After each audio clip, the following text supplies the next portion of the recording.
Hello, my friends. Welcome to Lizland and my pretty pink princess bedroom. What's up, my friends? So I decided to look up sorry for the hair. We're under a weather disaster. Not really, but here in Southern California, where it's like rained torrentially for 4 days straight. We don't know what to do with this. We don't know how to handle this. We don't know. We're all afraid we're going to drown in our beds because it has rained for 4 days. So I ran out to Trader Joe's and my hair. Anyway, how are you? So I looked up today to see how many weeks post-op I am from vertical sleeve gastrectomy. And what I found out is that I am 1,739 days post vertical sleeve gastrectomy. How exciting is that? That's a lot of fucking days. Sorry. My channel is not for children. So, the quick blurb, my starting weight in January of 2014, 5 years ago, was 402 pounds. I lost 10% of my body weight pre-op, so my weight at surgery on April 14th, 2014 was 360.6 pounds. My lowest weight was 198 for a hot second. This year, I had experienced quite a bit of regain. I think I was up to almost 240 pounds. My weight last week, I think, was 228. I don't know. I've lost like 2 pounds. I'm 226.2 today, and I've lost 2 pounds in the last week. And I tend to look at where I was a year ago, 6 months ago, blah, blah, blah, blah, blah. So I really started getting serious about getting the regain off about 6 months ago, and I'm about 6 pounds less than I was then. I'm exactly the same as I was a year ago, which, you know, all things considered, because the bulk of, anyway, you know, all things considered, it's fine. It's good. It's awesome. So, yeah, the goal that I'm shooting for right now is 210 pounds, at which point Kaiser will give me a plastic surgery consult for my stomach. So, that's what we're shooting for. And so I want to talk about a couple of things today. For a while, I've not really talked about the emotional stuff on this channel for a variety of reasons. But there's some stuff that I want to talk about today. I want to talk about the weight stuff, like the food and exercise stuff, but I also want to talk about the idea of fear and sort of the stories we tell ourselves, because that's something I've been thinking a lot about. My hair is going to drive me crazy in this. So, in the last 3 weeks, 2.5 weeks, I've doubled down on the exercise. My gym is doing a 6-week challenge, and there's prizes. Not that I really care about that, but I don't know. Something switched in me, and I went from going 2 to 3 times a week to going 5 days a week at 5 o'clock in the morning. And I'm sort of playing with the big boys now, or so it feels like, because it is amazing, but it's hard. Brandon has modified the workouts a little bit. So the beginning of the work, after the warm up and everything, the beginning of the workout is like actual, heavy duty weightlifting, not just like the CrossFit related stuff. Heavy duty, whatever. So the beginning part of the workout is weightlifting. The ending part of the workout is conditioning. So a much faster and more pressured cardio than I'm used to. And it feels fucking incredible. But here's one thing I've noticed in the last week or so since I've been doing that consistently is that I am starting to really crave carbs.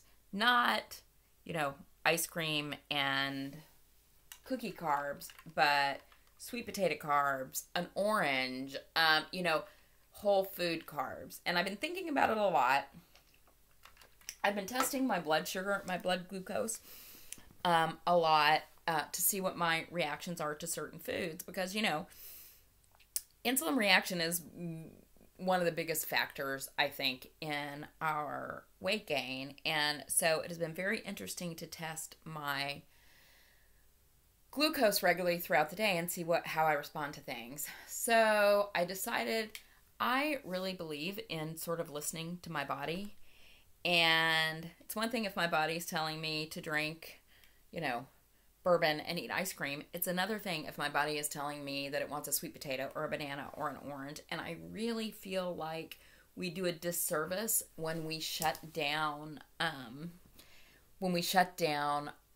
our body's natural inclinations.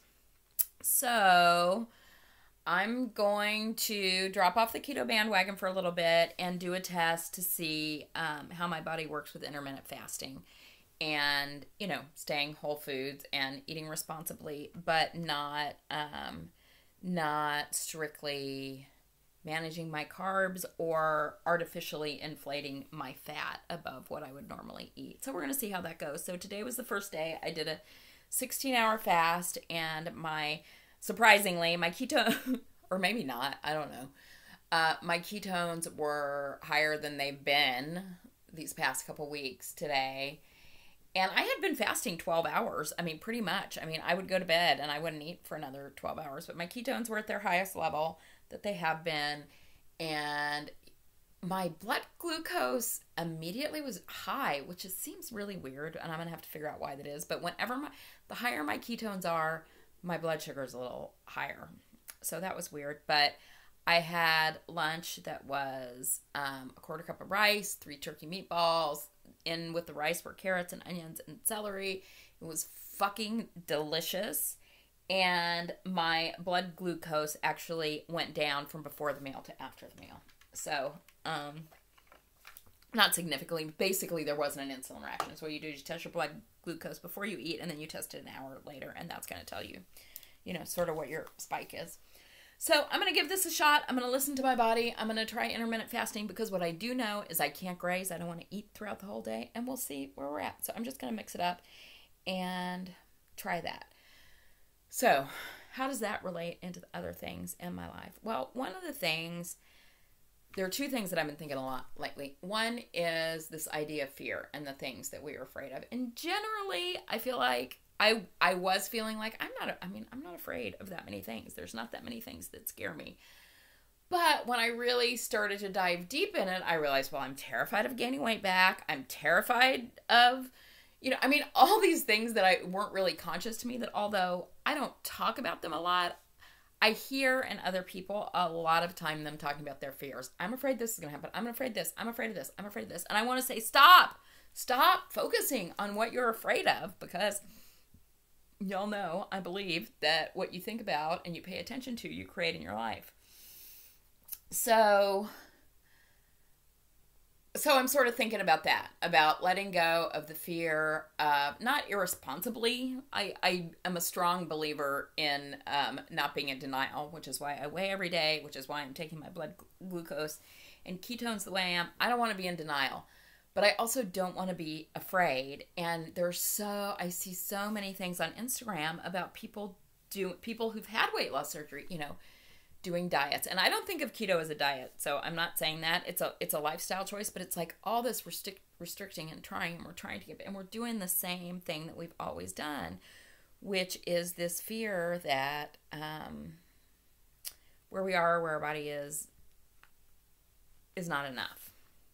So that's something I'm embracing a little bit and thinking about and putting it into play with my health. And then in terms just of my personal life, I had one of those aha moments with Gracie this weekend. We went out to dinner and I was a little upset about something and we were talking about it. And she said something to me. And it just kills me because Gracie is like 20 years younger than me. Right? Yeah, almost exactly 20 years younger than me.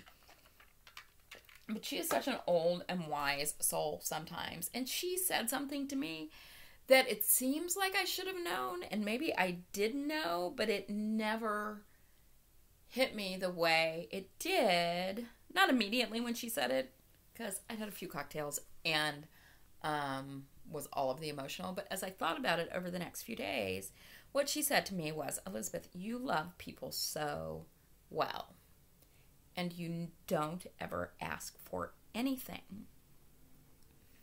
I was like, wow, is that true? 99% of the time it's true, and particularly with people that I'm that I am fearful about the relationship. I mean, in relationships where I have, a level of confidence, even those relationships, I ask for things that I know I can get. It's very hard for me to ask for things that I am at all worried that I'm not going to get.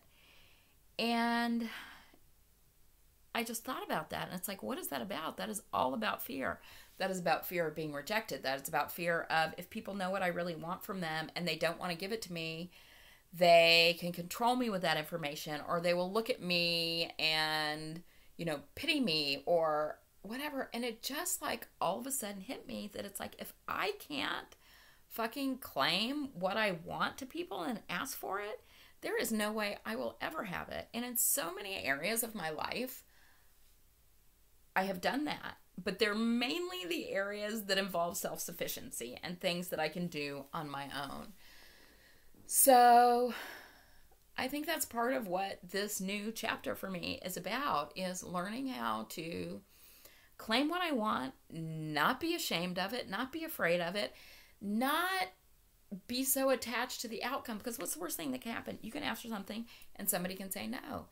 And at least then you gave your best shot. You asked, you said what you wanted. There's no confusion. There's no manipulation. There's no game playing as far as that's concerned. And it seems like that maybe I should have picked up on this before I was 53 years old, but I'm a big believer in everything happens when it happens. And it's just, I don't know, it's just heavily on my mind. So we may be getting back to the Liz emotional, introspective videos. I feel like as long as I'm not talking about other people's lives, that's okay. As long as I keep it focused on my own life and not share other stories, I think that's okay. So anyway, so that's what I'm doing. I did it in a couple of areas this week and it felt really good. Oh, and here's the other thing. It's like, it doesn't matter what they say. Does not matter. And as soon as I realized that it's like, there is not much in our relationships that is about the other person. I know that is really hard for some people to get a grasp of, but so much of how we interrelate with people is, and I know I'm not looking at the camera because I'm thinking in my head, is about the idea of what we're thinking and projecting on people. And, this has also happened a couple times this week where I've had in my head something that was going on with somebody that I thought they were thinking this or that about me. And it just wasn't true. And my reaction to them and my reaction to everything was based around these thoughts that I was having, that how the fuck would I know what anybody else is thinking about me? Unless I asked them and unless they were honest with me and tell me, I might as well let go of the idea that what anybody else is thinking about me matters, because I don't know what it is. I can't control what it is. And it's none of my fucking business. And have I said the F word enough in this video? So anyway, right before I made this video, I saw a great TED Talk that was about fear. So I'm going to link that below because I thought it touched on some of the things probably much more eloquently than I was trying to get them across here. So I'm on Instagram. That's where you will find me every day. Bariatric Badass. I really like Instagram. I'm pushing for the first draft of my book to be done by the end of February and for it to be published before the beginning of July. And so that's one of the reasons I'm trying to build up my Instagram. It's not just about weight loss. It's a memoir, but got a different focus. But so I'm really spending some time engaging with and working on Instagram, and it's been so nice to reconnect with all you guys there. So if you don't follow me there, please do. And I love you guys and have a great week. I'll talk to you later.